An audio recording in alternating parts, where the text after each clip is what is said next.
Hello বন্ধুরা, good morning. Papai Sonai lifestyle ব্লগে তোমাদের অনেক স্বাগতম আর অনেক ভালোবাসা জানিয়ে আজকের ব্লগটা শুরু করছি। কেমন আছো তোমরা? আশা করছি তোমরা খুব খুব খুব ভালো আছো, আর আমিও খুব ভালো আছি। আজকে 15ই ফেব্রুয়ারি, শনিবার, আর সকালে উঠে কাজকর্ম শুরু করে দিয়েছি। আর আজকে মাথায় ঘুরছে সাবান কাচা, জানো কি অবস্থা। বা প্রচুর সাবান জড়ো করা আছে, বিছানার চাদর থেকে শুরু করে সব পা ব্যথা করে তো কদিন কাটালাম, কিন্তু সবসময় তো পায়ে ব্যথা পাচ্ছি না করলে হবে না। সংসার একদম এক কথায় যাকে বলে ঝিমিয়ে যাবে। সংসারের কাজগুলো প্রচণ্ড পরিমাণে ভালোবেসে করি, জানো তো বন্ধুরা। সংসারটাকে আমি আমি কেন, আমরা সবাই যে যার সংসারকে সবাই ভালোবাসে। আর এদিকে ঘুম থেকে উঠে চলে এসেছি, ছেলেকে আগে ছেড়ে দিয়েছি জানো তো স্কুলের জন্য রেডি করে, কারণ ওই সময়টা না কখনো ব্লগ শ্যুট করতে পারি না। কারণ হচ্ছে মর্নিং স্কুল তো প্রচুর আর্জেন্ট থাকে। ঘুম থেকে উঠে কোনো রকমে ছেলেকে ছেড়ে তারপর নাইটি চেঞ্জ করে রান্নাঘরে আসতে হয়। রান্নাঘরে এই আশি বাসি কাজকর্ম সমস্ত কিছু কমপ্লিট করতে হয়। আর এখানে বাসনটা খানিকটা মানে মেজে একটুখানি কমিয়ে নিলাম। এবার অনেক পরিমাণে বাসন ছিল, তো অত বাসন ওপর থেকে জল ধরলে জলটা তো এঁটো বা সগড়ি যাকে বলো হয়ে যাবে।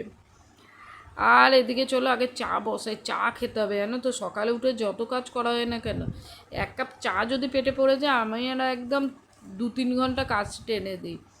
কাজগুলো প্রচুর পড়ে আছে, চলো আগে চা খেয়ে নিই এক কাপ, তারপর কাজগুলো আবার শুরু করি। সাথে থাকো, পাশে থাকো।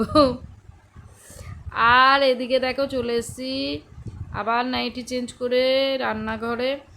আর একদম স্নানটা সেরে নিয়েছি, কিন্তু ঘরটা মুছে হয়নি। ভাবছি রান্নার শেষে ঘরটা মুছে নেবো, ভাতটা বসাই, কারণ ভালো করেই যেন 9টার মধ্যে সব খেতে দিতে হবে। আর এখন যদি হাত পা না চালাই তাহলে ওদিকে দেরি হয়ে যাবে। ছোটো ছেলেও স্কুল থেকে চলে আসবে, যেহেতু আজকে স্যাটারডে।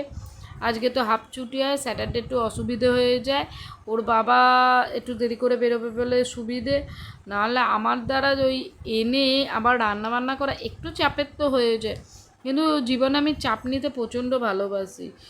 সবাই বলে পারবি না পারবি না, আমি পারবি না বলে কোনো কথা হয় না। আর চলো এদিকে ভাতটা বসিয়ে দিয়েছে, ডিম সেদ্ধ দিয়ে দেবো। বেশ কিছুদিন যাবৎ পা নিয়ে তো প্রচুর ফাঁকিবাজি করলাম, বাজারে যাওয়া নেই, ওই জন্য ডিম দিয়েই চালাচ্ছি জানো তো। সোমবারে ইচ্ছে আছে শরীরটাকে ফিট করে সোজা চলে যাব বাজারে। কিন্তু ওই যে ফাঁকিবাজি করলে কী হবে, আজকে কিন্তু প্রচুর কাজ করে নিয়েছি, প্রচুর সাবান কেচেছি বন্ধুরা। মানে এত পরিমাণে চাপ দিয়ে সাবানটা কেচেছি, হাতেও কেচেছি মেশিনে কেচেছি, কিন্তু সবসময় তো ব্লগটা শ্যুট করা যায় না। এই কাজটা করে নিই, এই কাজটা করতে না পারলে দেরি হয়ে যাবে। এই সংসার জীবনটা না প্রচণ্ড পরিমাণে এনজয় করি। আর হঠাৎ করে না ঘরকুনো হয়ে গেছি, সংসারটাকেই আঁকড়ে ধরে বাঁচতে ইচ্ছে করে জানো তো। লক্ষ্মী বউ হতে পেরেছি কি না জানি না, কিন্তু ঘরে থাকতে প্রচণ্ড পরিমাণে ভালোবাসি। যেটুকু দরকার ছাড়া বেরোই না, বেশিরভাগ সময় ঘরে থাকি। প্রয়োজন হলে একটু বাজার যাই, আর টুকটাক যদি বাইরের কাজ থাকে। ওই বাইরে ঘোরা একদমই ভালো লাগে না। কাজকর্ম করব, বাড়িতে থাকবো, অফ টাইমে একটুখানি বিশ্রাম নেবো, একটুখানি টিভি দেখবো, এই নিয়ে হয়ে গেছে জীবনটা আমার। আর কি বলবো, লক্ষ্মী বউ কাকে বলে তো বলতে পারবো না, তো তাও গুছিয়ে গুছিয়ে সময়ের কাজটা সময় শেষ করতে প্রচণ্ড ভালোবাসি। আর সংসারে কি করে একটুখানি সুরা হয় বা সেভ হয়, কোন জিনিসটা অপচয় হচ্ছে, কোন জিনিসটা করলে সংসারটা একটু ভালো হবে, এইটা করলে আমার গ্যাসটা কম পড়বে, এইগুলো হিসেব করে চলার চেষ্টা করি। ছেলেপুলেগুলো যাতে ভালো থাকে, ওদের শরীর ঠিক থাকে। মানে আমার কাছে কি বলো তো, আমার সন্তানদের নিয়ে হচ্ছে আমার পৃথিবী। সন্তানরা যদি আমার ঠিক থাকে পৃথিবীতে, এর থেকে আমার কাছে সুখের কিছু নেই। আর এদিকে দেখো ছোটো বাবুটা রান্নাবান্না করছে, দেখেছো পাকামির ওস্তাদ, দেখো এক করে উঁকি মারছে, এসে উঁকি মেরে দেখে গেল কী রান্নাবান্না হচ্ছে, যে মাংসের মতো গন্ধ বেরোচ্ছে। কম তেল মশলা দিয়েও কী বলো তো বন্ধুরা সুস্বাদু রান্নাবান্না করা যায়। ওই যে তেল মশলা বেশি দিয়েই রান্নাবান্না সুস্বাদু হবে, এটার কোনো মানে হয় না। আর এখন যেহেতু কী বলো তো, এখন যেহেতু হচ্ছে ওই মাধ্যমিক পরীক্ষা চলছে ছেলেটার, প্রচণ্ড পরিমাণে হালকা পাতলা রান্না করছে, তাই বলে রান্নার স্বাদের তফাৎ হচ্ছে না, একদম যতটা পাচ্ছি পরিমাণে হালকা পাতলা। এই ছেলেদের নিয়েই হচ্ছে আমার মানে যত পাওয়া না পাওয়া কিচ্ছু মনে হয় না, যে ভগবানের কাছে প্রার্থনা করি ছেলে দুটোকে যেন ভগবান মানুষের মতো মানুষ করো, ওরা যেন ভালো থাকে। আমার আর কি, আমার তো হয়ে গেছে, যতই কম বয়স হোক, যখন সন্তানের মা হয়েছি তখন আমার সারা পৃথিবীটা জুড়ে আছে আমার সন্তান। আর এদিকে একদিকে ভাত হচ্ছে আর একদিকে তরকারি হচ্ছে, ছেলেটাকে হালকা ভাতে ভাত খাইয়ে পাঠিয়ে দিতে হবে। আর এত বদমাইশ বড়টা নিজের হাতে কোনো দিন ভাতটা খায় না, বুঝলে তো বন্ধুরা, মানে খায় না কি খাবে, হাফ খেয়ে চলে যাবে। একটু গরম গরম ঘি দিয়ে আলু সেদ্ধ দিয়ে খাইয়ে দেবো। আর তখনও ব্লগটা শেয়ার করতে পারেই না, কারণ বড় ছেলে একদম ওই ক্যামেরার সামনে আসা পছন্দ করে না। আর যে যেটা পছন্দ করে না জোর করে করা উচিত না। আমার ভালো লাগে, আমি ডেলি ব্লগ শেয়ার করি, সেটা আমার ব্যক্তিগত ব্যাপার। কিন্তু ও যখন পছন্দ করে না, আমার কি দরকার বলো না, জোর করে কি কোনো জিনিস হয়? আমি একদম দেখবে, তোমরা লক্ষ্য করবে আমার ছেলে কিন্তু ক্যামেরার সামনে আসে না। আর তোমাদের সঙ্গে কথা বলতে বলতে জিরে তেজপাতা ফোড়ন দিয়ে পেঁয়াজ আদা রসুন কড়াইশুঁটি টমেটো আলু দিয়ে বেশ করে কষিয়ে নিলাম নুন হলুদ দিয়ে, কষিয়ে নিয়ে তারপরে বাঁধাকপি দিয়ে ওই মশলার মগটা ধুয়ে তারপরে বাঁধাকপিটা বসিয়ে দিলাম। আর এদিকে মুড়ি খাবার তরকারি হচ্ছে, বুঝলে তো বন্ধুরা। আর এখন রাত্রিরের তরকারিটা রাত্রেই রান্না করি, জানো তো, ছেলেদের মুখে প্রচণ্ড স্বাদ হয়ে গেছে। একটা দেখবে সত্যি কথা, এটা সকালে রান্না সকালে খাও তার স্বাদ আলাদা, সেটা যদি রাত্রির অবধি তুমি রেখে খাও তার কিন্তু স্বাদ আলাদা। আমি করি না কখনো, যদি মানে একটু সুবিধা হয় কেটে কুটে রেখে দিই, তাহলে কি পরিয়ে উঠে রান্নাটা করতে সুবিধে হয়। না হলে কি ওই কেটে কুটেই রান্না করি, তার টেস্ট আলাদা, দেখবে গরম গরম যে কোনো খাবারেরই স্বাদ আলাদা। এখানে মুড়ি খাওয়ার তরকারি করছি, দু বাবা খায়। আর আমার না এই এত কাজ করতে করতে বিশ্বাস করো বন্ধুরা খাওয়ার সময় থাকে না। আজকে কত পরিমাণ কাজ করেছি তোমাদের সঙ্গে শেয়ার করতে পারিনি, আমার খুব খারাপ লাগছে। কি টিফিন খেয়েছি জানো? দুটো বিস্কুট আর চা 11টার সময়। তখন মনে হয় কী বলো তো, এই কাজটা করে নিই ওই কাজটা করে নিই, এমন অবস্থা আমার।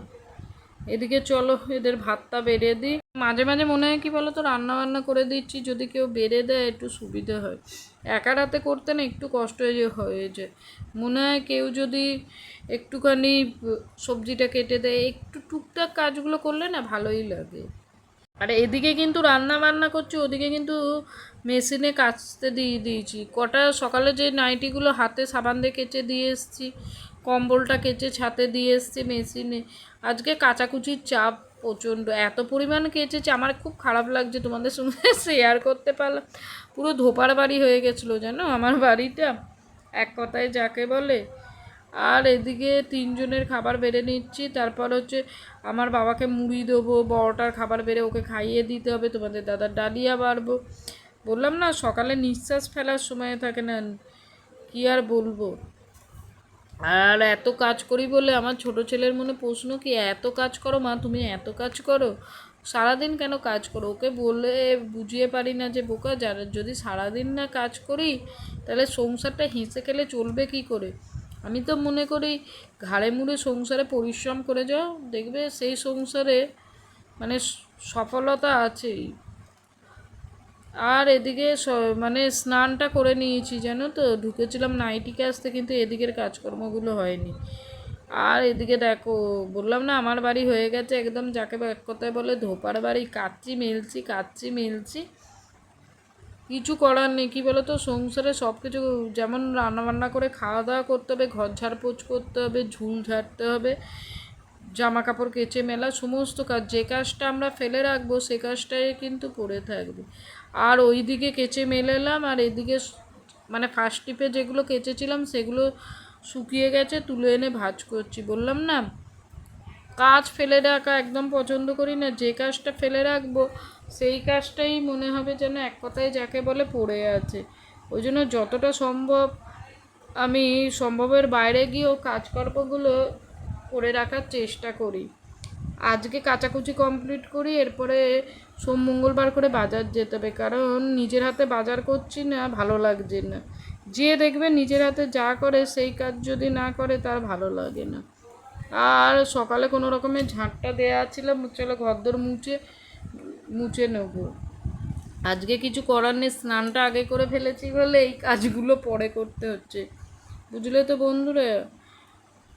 ঘরটা বাসি ঘর পরিষ্কার হয়ে গেছে, ঝাড় দেওয়া হয়ে গেছে, মোছা হয়নি।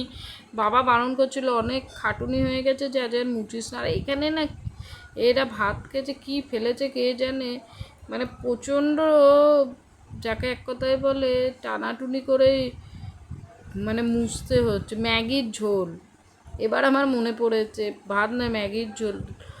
ঝাঁট দেওয়া হয়ে গেছে তো সকালে, মানে মোছা হয়েছে অত দেখতে পারিনি।